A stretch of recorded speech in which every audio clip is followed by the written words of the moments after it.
Deux candidats se dégagent donc. Emmanuel Macron, 23,7%. Marine Le Pen, 22%. Au nom du peuple, je veux remettre la France en ordre. La France, la nôtre, la France des patriotes. On veut récupérer la France, que les Français récupèrent la France, qu'on soit chez nous. Rassemblement du peuple français auquel chacun aspire ne peut se faire qu'autour de l'amour de la France.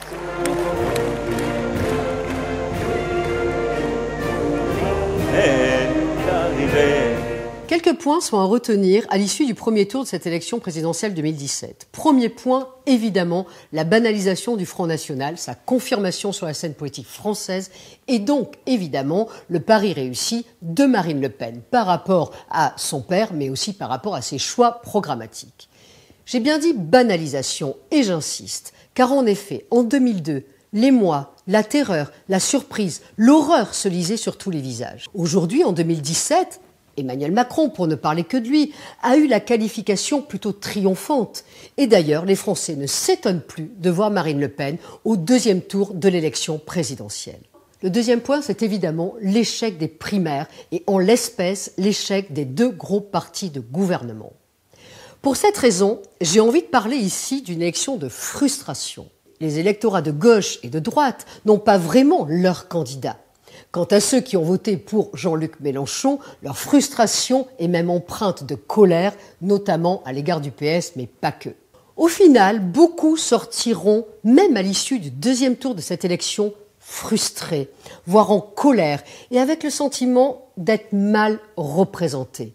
Ce point n'est pas à sous-estimer. Pour la suite, il est même très important. Donc, j'ai bien dit, une élection de frustration électorale, puis politique, qui doit nous mettre en garde sur quelque chose qui s'appelle le socle de légitimité d'un candidat. Il est à parier que le socle de légitimité du futur président sera faible, sera ténu, et évidemment, pensons aussi au taux d'abstention. Cette élection que j'ai appelée donc de frustration s'accompagne d'autre chose, qui est tout aussi importante.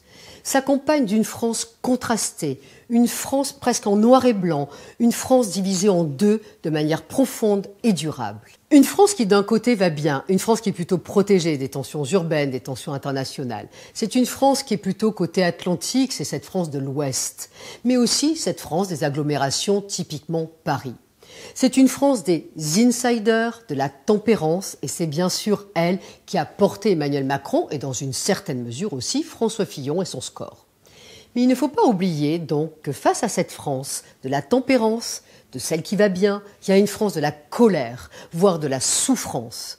C'est une France radicale, sans concession, qui veut trancher, couper, faire différemment et qui a peut-être tellement peu à perdre aujourd'hui. Pour ce faire, presque 20% sont passés par la tribune de Mélenchon, c'est-à-dire par la gauche. Plus de 21% sont passés par la voie de Marine Le Pen, c'est-à-dire par une droite nationaliste, voire extrémiste. C'est une France plutôt du nord, de l'est, du sud-est. C'est une France finalement de la façade européenne. Cette France, si on cumule tous ces électorats, c'est plus de 40%, auxquels on pourrait ajouter les blancs, les nuls, les abstentions. Bref, c'est une France qui est en souffrance. C'est là qu'est le défi du prochain président. Premièrement, entendre cette autre France, celle de la radicalité ou des radicalités. Deuxièmement, tenter de lui apporter des solutions. Troisièmement, un objectif à minima, c'est essayer de réconcilier ces deux Frances. Cet objectif n'est pas mince, car en effet, cette fracture entre les deux Frances ne cesse au contraire depuis des années de se renforcer, de se creuser. À mon sens, c'est là que se situe le défi du prochain président, réconcilier ces deux Frances.